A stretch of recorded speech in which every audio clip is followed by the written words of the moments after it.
Hey guys, Mama here. How's everybody doing? Once again, welcome to another episode. Welcome to the next episode. Yeah, it's good to be back. Well, the return was last week, and I fooled all you guys out there. I got you good, didn't I?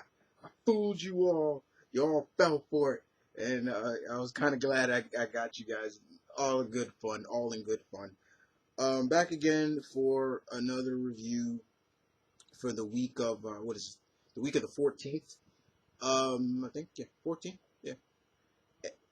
Uh, the books came out the 14th, so yeah, for October 14th. Um, Once again, guys, like I said, out of the 5 months I've been gone, I was able to keep up with a lot of books, not a lot of DC. I had some friends that helped me keep up on some of the DC books, but not all of them. So if you don't see a lot of DC in my stashes for a while, that means I'm just catching up. And you won't see a lot in this stash as well. I'm really catching up, catching back up on a lot of them. I know there were a lot of books that came out from DC. I'm kicking myself that I have not kept up on Gail Simone's stuff. And Gail, if you're watching, I apologize. Auntie Gail, you know I always try to keep up with your stuff. There are certain writers I don't like to fall behind on. Gail's one of them. Mark Waid is another one. So, yeah, I don't like to fall behind on those two. But, yeah, I got a pretty decent stash here. And, right here. Got some Marvel, got some 2 DC, and the rest is indie books. So we're going to kick it off with Marvel. And let's start off with, oh, damn it, the glare. Guardians of the Galaxy #1. I have got the variant cover of like a toy. If you can see that, a toy thing on the cover. Damn it.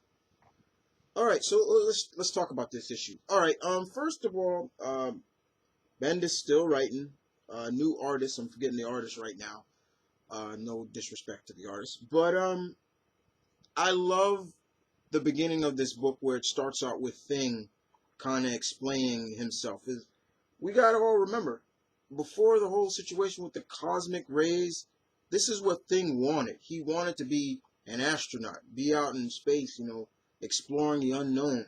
So he kind of goes into detail about that, and he says, a little Fantastic Four detail kind of detoured my goals, but here I am. I'm still doing my thing.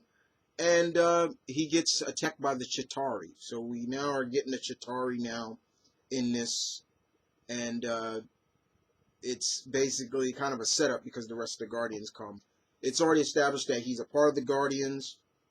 And we see the Guardians, and Rocket is leading the team now. This is not new. Rocket Raccoon has led the team before in the past. Just read Abennin's run, and you see what I'm talking about. And the Thing, I love the kind of corpse that they're getting with, okay, we're gonna do the Thing, right? What? The Thing, right? What? It's like, and Kitty and Rocket have this kind of cool trick that they do together, and we get to see Kitty using her abilities and how she disables the Chitauri armada that she does. It was really cool. And they pretty much are still just being the Guardians. The only difference is we don't see Gamora here. It's like, and I love Gamora. I love the most dangerous woman in the galaxy. And I'm like, wait, where's Gamora at? And so we get to see what's going on with the Guardians, and they kind of are not really, well, Rocket definitely isn't. He's kind of like, I don't want to take this artifact to Quill. They kind of like are like, he want to go off and be king now, so screw him. That's kind of how I got it. But still, and then we go to Spartax, and we see what's going on with Peter, and he's bored out of his wits with being king. He's sitting there while they're delegating, what's going on. He's just like, boy, no wonder my father went mad. I'm bored as fuck. And he's like, man, I'm gonna get up and just walk out. I'm the king. I could just walk out. And he gets up, and they're like, you might see what's going on. He's like, I'm gonna get some air. Like, we're almost done. And it's just like, ugh.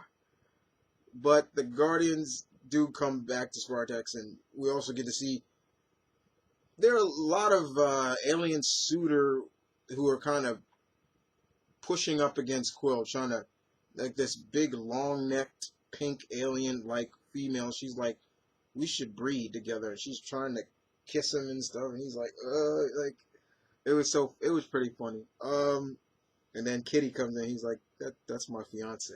So they're still engaged. It's not like it's ready. Once again, like I said, this whole new reboot wasn't necessarily a reboot. It's just,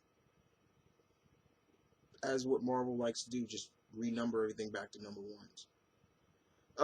But we do get to see Gamora in there, and that is where the shit starts hitting the fan, and it was bad to see my baby on the floor like that, but it's who knocked her on the floor.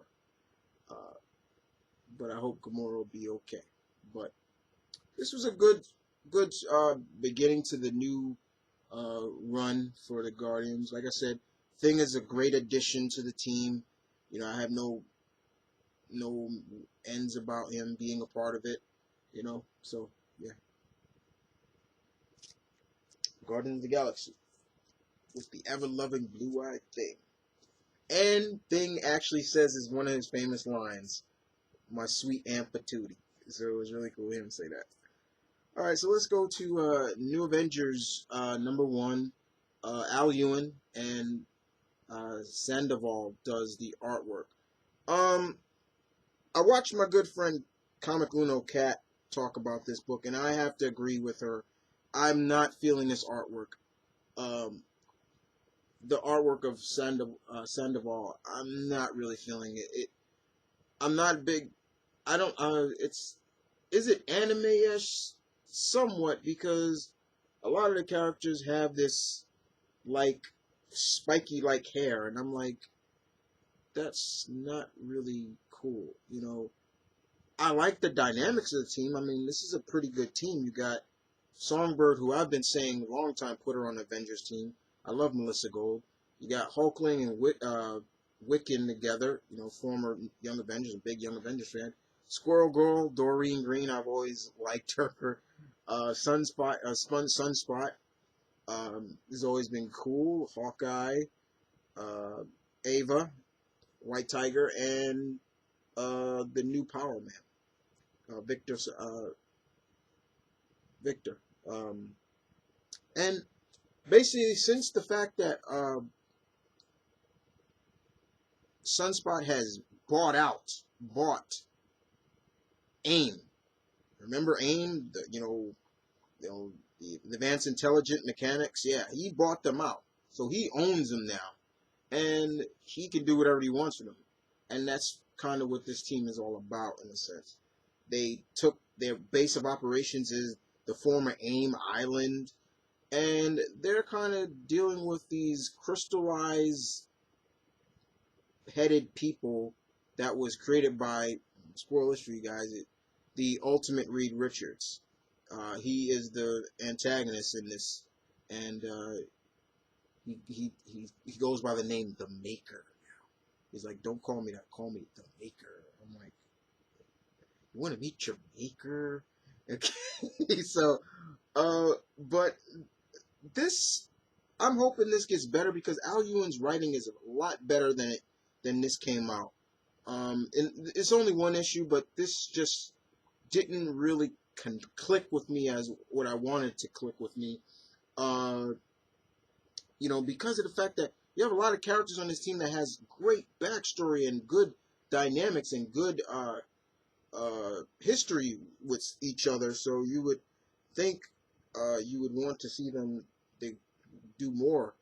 And you know, the stuff between Hawkeye and, you know, Dum Dum Dugan and Sunspot was pretty funny, especially when Hawkeye came out and Sunspot Roberto was like, he's like, can we get the other Hawkeye? And Hawkeye was like, yeah, Kate would have loved that. It's pretty funny. But now it seems like Hawkeye now is officially now a Shield agent now.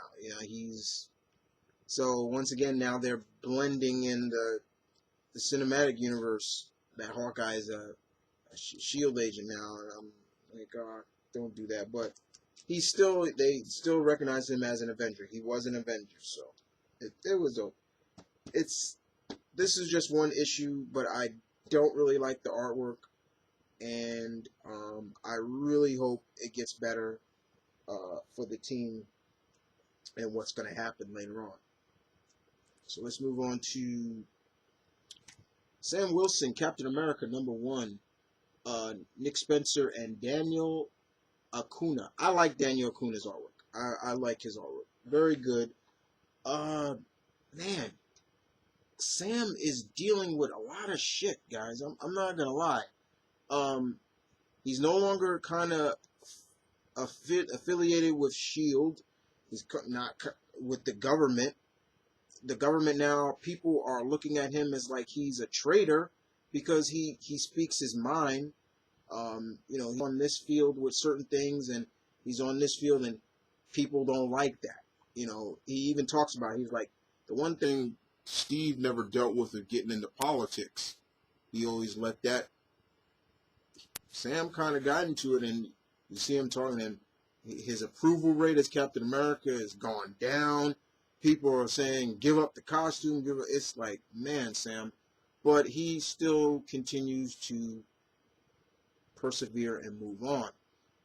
They are slowly continuing to build up this relationship with Misty Knight and Sam, which I'm fine with because Marvel has clearly announced that Danny and Misty are no longer together.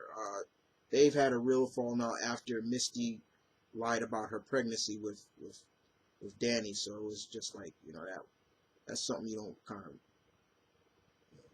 mess around with. But Sam does his thing. I love when he meets up with Maria Hill, and after he brings in Crossbones, and he's like, I got a pool saying how long he's going to be in jail before he escapes.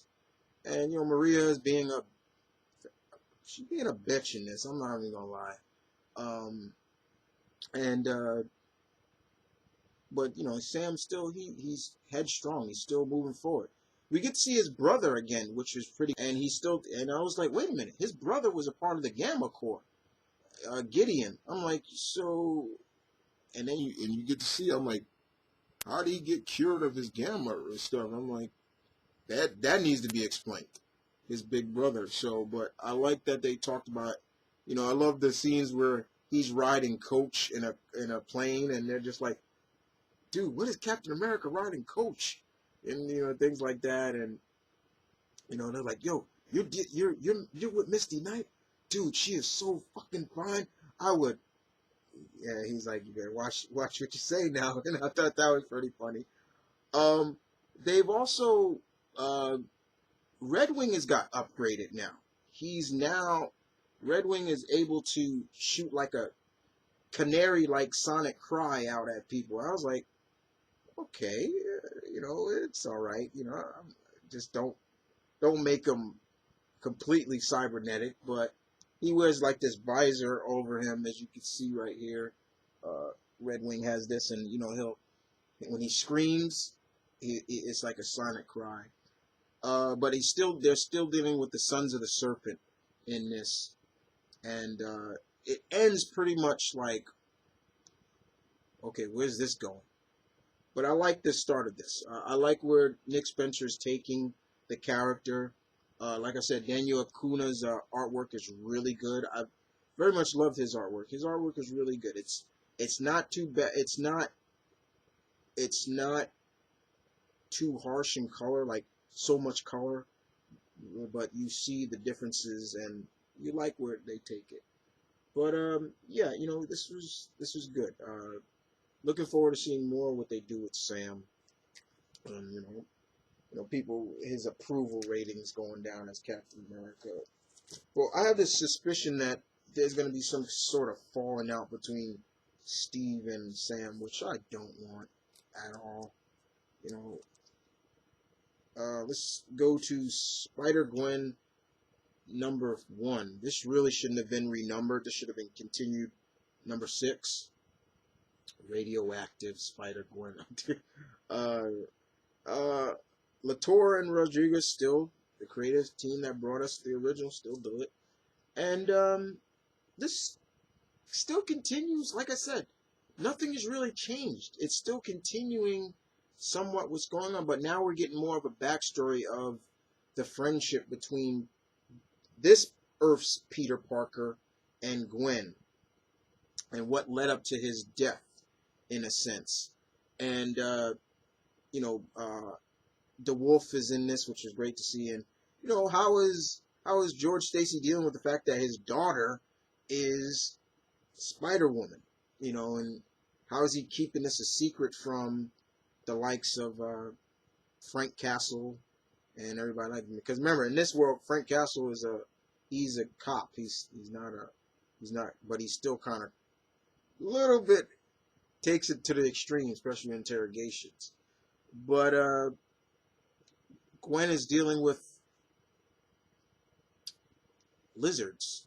Now, what do we see in Peter was the lizard in this world. He became the lizard. And what was the word? I just wanted to be special like you. And that's when he supposedly died. Now we get there are more lizards, and may not be Kurt Connors, it could be someone else, and Gwen's investigating that.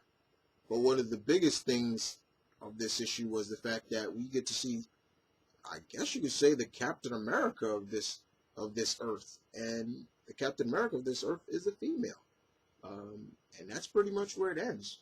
A good start. Once again, Latour and Rodriguez continue to do their thing. I'm not no real complaints. I just feel like this shouldn't have been renumbered to #1.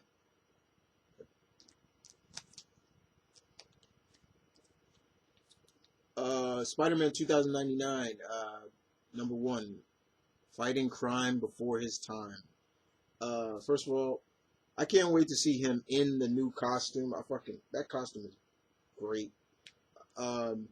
Peter David, sir, and Will Slyney does the artwork. Great.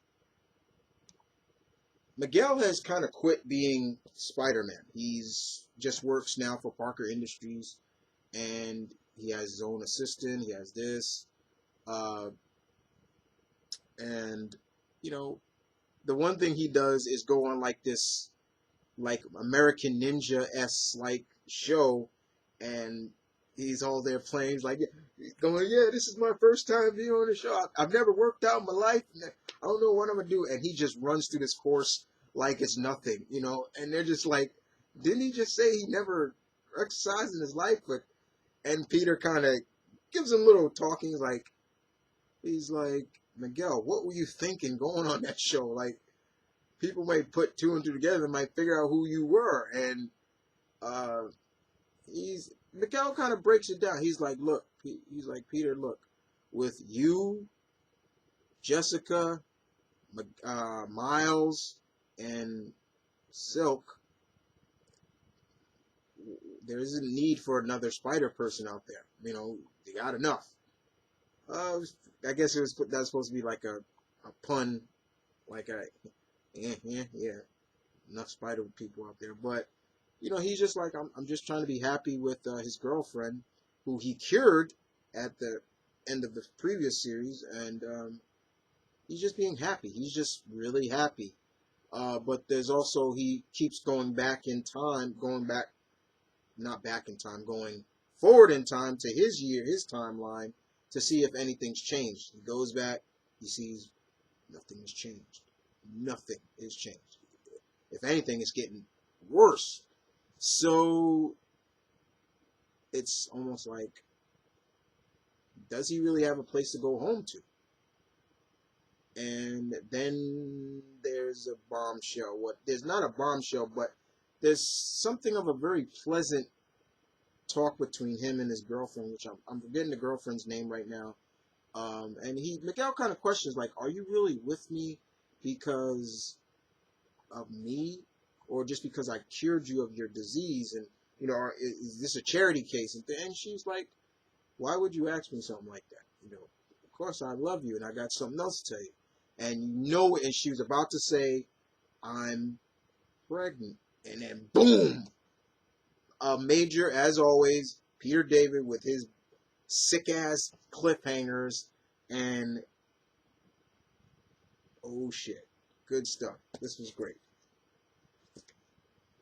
All right, Uncanny Avengers #1. Duggan and Stegman do the artwork. I'm not really feeling the artwork on this one either. But in this issue we get, I guess the we get to see the origin of, I guess, the main antagonist of this. He's called the Shredded Man or something like that. He's an Inhuman. I mean, let's face it. You don't get no more lame ass than that's a lame ass name. The Shredded Man. The Shredded Man. And he's got this power after he came out of his cocoon. He's kind of got this power, like he's in tune with the earth. So he's like, the earth is in harm, is being harmed, and it's because of humans. So I'm gonna wipe out all humans. So it's like, it's basically what I got from this guy is like, he's Captain Planet gone bad. He's an extremist. He who just went extremist. Now, other than that, we see the team, and Deadpool is like, okay, Avengers assemble, and Spider-Man's like, we're already assembled, Deadpool. You don't have to say that. And it's really to the point, right in the beginning of this issue, guys. Peter quits. He looks at Steve, and he's like, look, Steve, I tried, but I cannot work with Deadpool. He shouldn't be on this team. And Steve is like, I kind of vouch for him. I don't know what's going on with Steve, but Steve is looking at this more like, it worked for Logan, but Wolverine and Deadpool are two different animals. Deadpool, he's not right up here at times, and Peter, and all people, Peter is like, look, I can't do this. I quit. He quits, and it's funny to see Johnny, because Johnny Storm is on this team. I thought that was Jim Hammond, the original Human Torch, but no, that's Johnny Storm. He's on the team, and he's like, he even says to Peter, and he's like, yo, look, man, like, I know everything, but look, with Ben out in space and Sue and Reed gone, I was like, wait, what? Like, so basically, this is why I hate when new stuff come out before an event ends, because Secret Wars has not ended yet, and this already drops the bombshell that Sue and Reed are gone, or they're gone. So, and he's like, look, I thought it'd be great, we're best friends, Peter's just like, look, Johnny, I can't be here, man. I can't do this. He's like, look, whenever you can, meet me on the statue. That's their famous spot. They meet on the Statue of Liberty and talk and reminisce. And, just Peter is just like, he can't do it. And Rogue is starting to see that too. She's like, I'm kind of agreeing with Spidey here. Why is he on the team? This Unity Squad is not as synchronized as the last team or previous. Rogue is dealing with a lot of stuff, especially from the Terrigen mist. It has effects on mutants. It's killing mutants. It actually kills them. So, and we get to see the new Inhuman member of the team. She's like, I think, what's her name? Siphonist or something like that. She can talk with living. She can do some things. I don't know what it is, but like she made birds come at one of the villains. I was like, okay. Uh, we get to see who is you know who's actually funding this team. You're looking at him. Deadpool is funding the team through his because of his. That's I find that pretty funny. But Brother Voodoo is dealing with the ghosts of the headquarters that they're in like this theater. Their headquarters is like a theater, and Brother Voodoo is able to talk to the dead. So he's like, and he's talking to our person that used to own it, and he's like, "How'd you die? Who killed you?" and everything like that. But yeah, the Shredded Man. I gotta get used to that guy, but pretty funny. But I don't think Spidey's gonna come back to this team. As long as Deadpool's on this team, he's not coming back. So I guess this was just a one-time deal seeing Peter on the team. And I don't know what's going on with Steve. He's acting really weird now. I don't know. Maybe is he starting to show his age? He's getting a little senile now. He is like his real age now. So, but he doesn't go out in the field a lot. I mean, he's there sometime, but he's like, okay, it's time to do press conference for the Avengers, and Rogue's not really used to that. She's like, we didn't have to deal with that kind of stuff, but it is what it is. I was just shocked to see it was Peter that left the team. I would have thought Peter would have okay, he's unorthodox, but I'll stay. But he also breaks it down why, he's dealing with, his company, and he kind of says, trying to protect, he's being the bodyguard for Peter Parker, things like that. So let's move on to DC. Batman and Robin Eternal #2. Tillian Schneider, Seedley, and Pilater does the artwork. I like this issue much better than the last issue. I think everybody's been saying it. This really felt like a Bat Family issue. Dick, Tim, Jason, Stephanie, Cassandra Cain is in this, and Bluebird. Beginning of the book, Bluebird just got her ass kicked. She's about to get killed if it wasn't for Cassandra coming. Dick comes into the fold. Stephanie sees him flipping up, and she's like, "Oh my God, sexy Batman!" And she kind of, I think Stephanie in this DCU is crushing on Dick, and when she does get to see Dick, Dick comes in and he's like, "Wait a minute," he's like, "What is there like a, you just call yourself Bluebird? How many costume children are running around Gotham now? I know I've been out of Gotham for a while, but how many?" And then when Stephanie comes in as spoiler, she's like, I love what Dick says, like, "What is this? Every kid gets a costume now?" It was funny. The flashback in this was really good because it connected to the story, which I liked. And it was always good to see Tim. And I love what Tim was like. He said to Dick, he's like, "I haven't seen you in a while, and you pop up in Gotham. What's going on?" And he's like, and then he said, "Yeah, I bugged Harper's apartment," and they're like, "What?" And he's like, "Hey, relax. I wasn't peeping on you guys. I'm not that kind of guy." But it's good to see. This was really good. This was really a better issue. And you got to remember, this is a weekly series, so the artwork is not always going to be up to par, and sometimes you can get the story to kind of be rushed. But this wasn't too rushed to my opinion. In my opinion, like I said, didn't read the first Batman Eternal, but this one kind of, because like I said, I'm a big Dick Grayson fan, and it looks like Dick is more of the centerpiece with the other Robins. And I love when Dick called Jason. He's like, "I gotta warn Jason because they're on this list.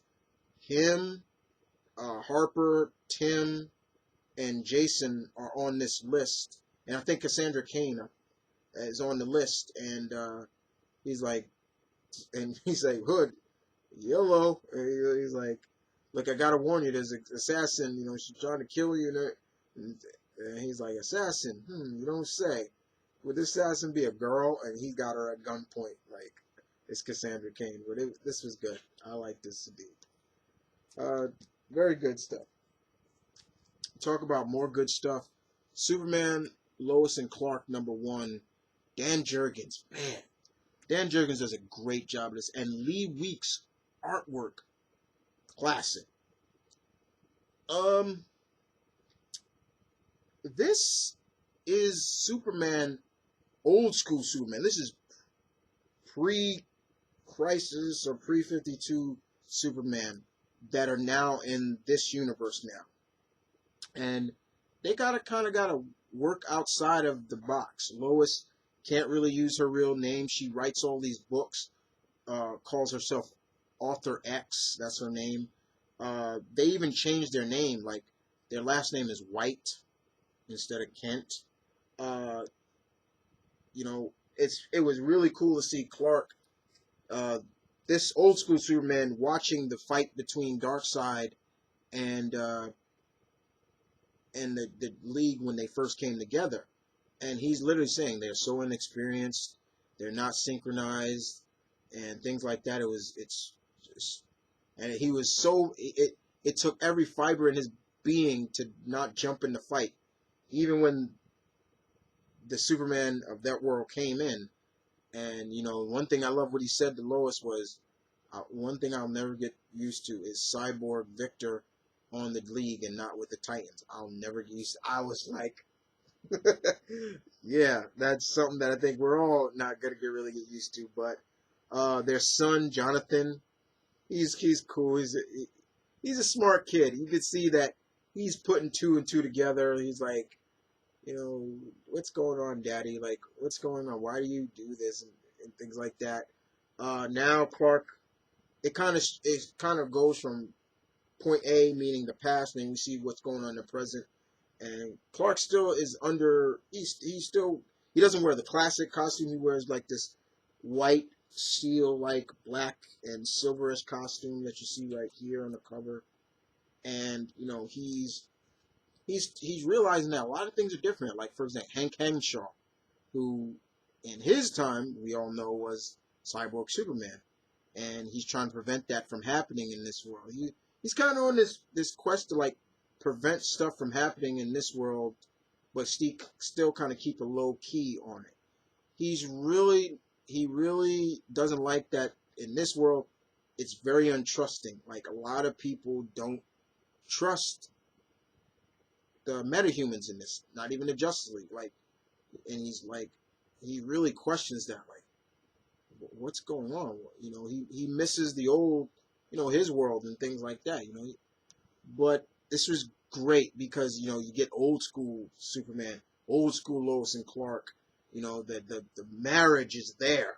The marriage, their child, old school, which that's what you're missing from Superman, especially in this new universe now with Superman being ousted and calling himself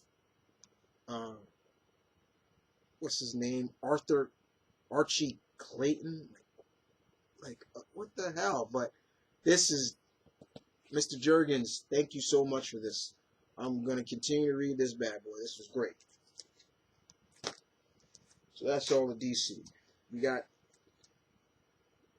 5 indie books. Let's start it off with Titan Comics, Ubisoft, and Assassin's Creed #1. Delacota and Connor McCree does the co-writing, and Neil Edwards does the artwork. Great artwork here. I'm a big Assassin's Creed fan. I love that series. Love the game series. I can't wait till Syndicate drops. And I always like the concept of this, like a machine that's able to have you go inside and you can see your ancestors. See your ancestor. And in this, we're introduced to the individual of this Her name is Charlotte Della Della Della Dela Cruz, I believe that's her name. Charlotte Dela Cruz. I know her first name's Charlotte. And she's kind of like this woman living in a world where she's always trying to do good. You know, she always feels like she has to right wrongs and things like that. And then enter the Brotherhood and the Templars. And go from there. And basically from there she gets to enter the Animus that lets her see her ancestor. And she gets to see one of her ancestors during the 16th century, I believe, during the Salem witch trials. And I love how she said it. Wait, my ancestor was a white guy. My mother, I gotta tell my mother about this. And he's an assassin during this time, and he's a guy, you know, he's witnessing a woman being accused of witchcraft. So you know what that's going with during, you know, being accused of witchcraft during that time. You either got one thing, got burnt at the stake, or you got hung. And she's sitting there and she's like, all right, time to go do the work, dude. And he doesn't do it. And she's like literally trying to force her ancestor to, you know, intervene, and so this innocent woman doesn't die, and she desyncs with the Animus. And the ragtag version of the Brotherhood, you know, because there's not a lot of them, and they tell him like, and she's like, what's going on? And he's like, and they tell him like, you desynced.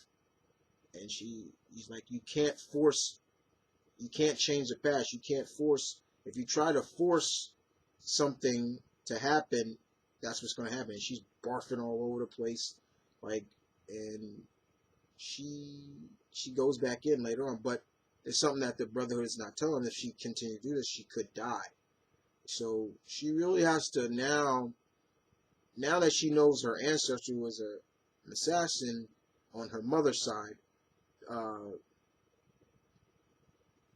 she really has to now look at it from a point of view of like, you know, she has to watch all this stuff go down.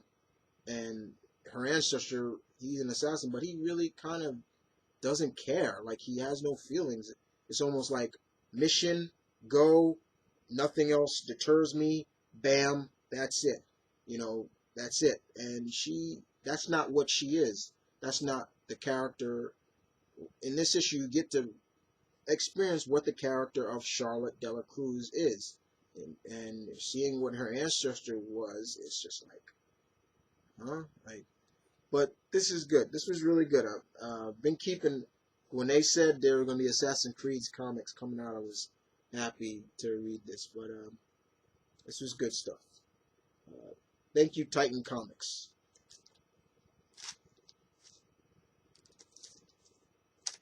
Moving on to a series that like I said, was keeping up on, and that is King Tiger.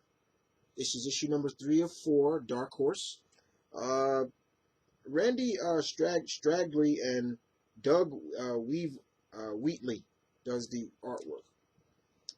So King Tiger, this guy right here, he's a half demon, tiger demon. And he's destined to do something. Well, his father feels that way, is to sacrifice himself to somebody. And he's not on that. He don't feel, I ain't sacrificing myself to anybody. I'm going to stop this threat instead of sacrificing myself. So he's fighting, quote unquote, his family. And we get a very indication of who the opposition, of who he's supposed to sacrifice himself to. It's his mother. You take a little bit of Iron Fist, a little bit of Kung Fu, the series, mix it up together add a dash of Avatar, a dash of Inuyasha, and that's what you're getting with King Tiger. That's kind of my analogy of this series. But it's good nonetheless. One more issue to see what Tiger is going to be able to do and how he's able to stop his mother. I mean, his blood alone could, like, one of his friends is trying to help him with an ordinary gun, and he just cuts himself and he puts his blood on his friend's forehead, and he's like, now shoot your gun. Those bullets now be kind of magical, and sure enough, they are. It's really cool. This was good. And we move on to Robin Hood. Mr. Shant, another book I did not fall back on. I didn't fall on. Always kept my eye on what was going on in Robin Hood. This was the first Xenoscope title I fell for, and this is Robin Hood number 15. Mr. Shant, hats to you, sir. This was great. So Robin and Marion are on a case. They're dealing with, they're trying to figure out what's going on with the lead singer of one of their favorite rock bands. Could she be possessed by a demon or not? And that's where the plot thickens from there. And I don't want to spoil too much for you guys, but this right here, if you could see here on that cover, sorry about the glare, this Robin getting choked out by the lead singer of their band kinda happens, but this was just really good. Like I said, what I get from Robin Hood, it's a mystical. I don't want to say Cagney and Lacey, but I would also say maybe a mystical Magnum PI in a sense, because there are times they come off so much. Some stuff feels like Magnum, just on a mystical realm. But we do get to see the cause of what's going on. It is demon related. I'm not going to spoil who it is, but the girls triumph, and they do their thing. I love it. Mr. Pat Shant does his thing with this title. This is really good stuff. Very good indeed. Robin Hood, number 15. All right, we move on to Top Cow. Top Cow Image, and this is Switch. With Sarah Pazzini, aka the original Witchblade, coming to an end next week or so. I think the 28th. Her 20th anniversary. She's been around for 20 years, and we'll see her come to an end where she finds a new bearer for the Witchblade, and she had 180 some issues.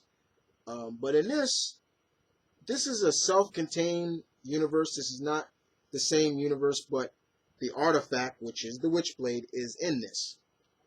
And Stejapan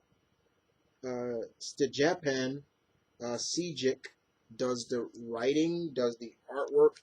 I heard this was a web series at first that got turned into now it's an ongoing series. So it is the Witchblade with characters in the Witchblade universe, but they're being used with permission. But this is the first time we actually see the Witchblade I believe, in the arms of a teenager. Her name is Mary, and she's like your average teenager who believes in extraterrestrials, has a little brother, all this other stuff, and has her best friend. Her best friend's name is Rudy, and we get to see, like I said, characters from the original Witchblade series that just are making appearances. They're like the Estacado family who wields the darkness. They talk about the darkness and they talk about the Angelicus. And if you're not knowledgeable about the Witchblade world, then you may start scratching your head a little bit. Like, okay, what is going on? What's they talking about? But they kind of give you a little bit of a backstory of a lot of this stuff. the Witchblade is the product of the angelic and the darkness. Their seed. They talk about a lot of females have held the Witchblade over the years. They even show like the first person to hold it.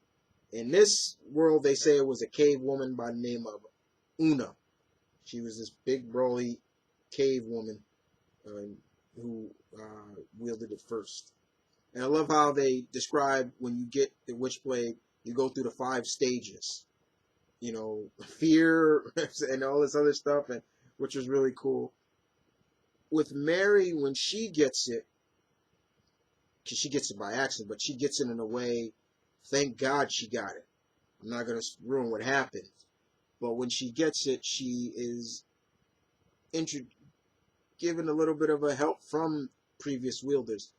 This series feels more like Sejic basically gives a little bit of this feels a lot like another character that I love, Shadowhawks, where he can connect to the previous wielders of the Shadowhawk armor. And this is kind of what this feels like with Mary. She's able to connect with other wielders of the Witchblade. And I love that Sejic pointed out that showcased the different sides of the Witchblade. There's the light side, and then there's the darker side. You know, because I think that's one thing about this series. That's why this series is, the first issue was good, but like I said before, if you're not familiar with the Witchblade universe in general, you may have a hard time understanding it a little bit. Like, okay, wait, she was really cool, then how come she got all dark here? There are 2 sides of the Witchblade. There's a light side and there's a dark side.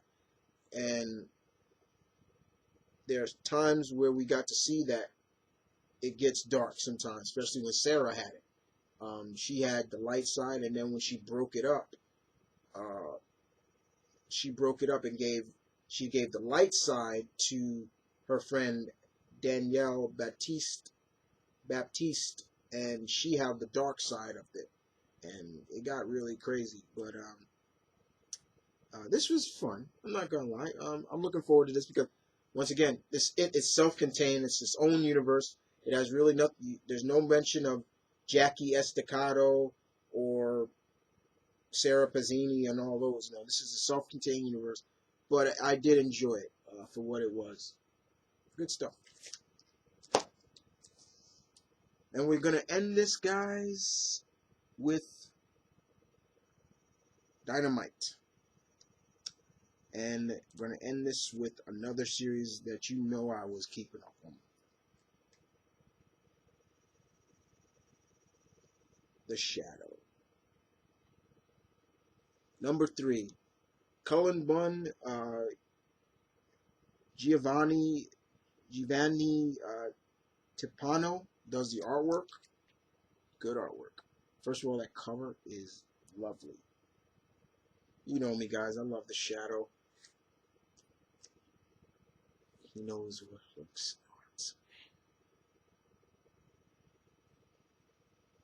like. In this issue, the Shadow's still investigating.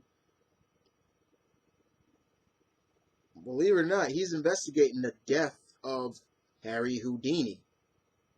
Like, he feels there's a conspiracy. He feels that there's a conspiracy going along in the Society of Magicians, that they know more about Harry Houdini's death. So he's kind of investigating that. And it goes from that to having maybe a connection to an ancient Egyptian queen, to investigating people of this society of magicians, as well as that maybe more importantly, the Shadow he's causing more harm than good as his investigation goes on, which makes it even more interesting and makes it even more for Lamont Cranston, aka the Shadow, to figure out what the hell happened and why this is happening. But other than that, Good stuff. Cullen Bunn really knows how to write the Shadow. The way he writes him feels so classic, so homage to the character's legacy. And the only thing that we didn't get in this is his famous laugh. You know, when the Shadow laughs a lot. You know, he has that maniacal laugh. You know, but this was great. This was really good, and the plot thickens, especially at the end. A very good, like, cliffhanger end, but this was good. Very good indeed. The Shadow. Well, guys, that is it. That's all I got for you this week. I hope you guys enjoyed. Tell me, as always, guys, in the comment section below what you thought. And as you know, where you guys can follow me on Twitter, Tumblr, Facebook.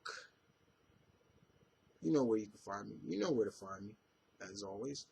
And other than that, my fellow geeks, comic geeks, this is the Mount Vernon Kid, the I'm the Geek High Lord of New York, saying goodbye, take care, have a good night, have a good week, and I'll see you guys next time. Take care, guys.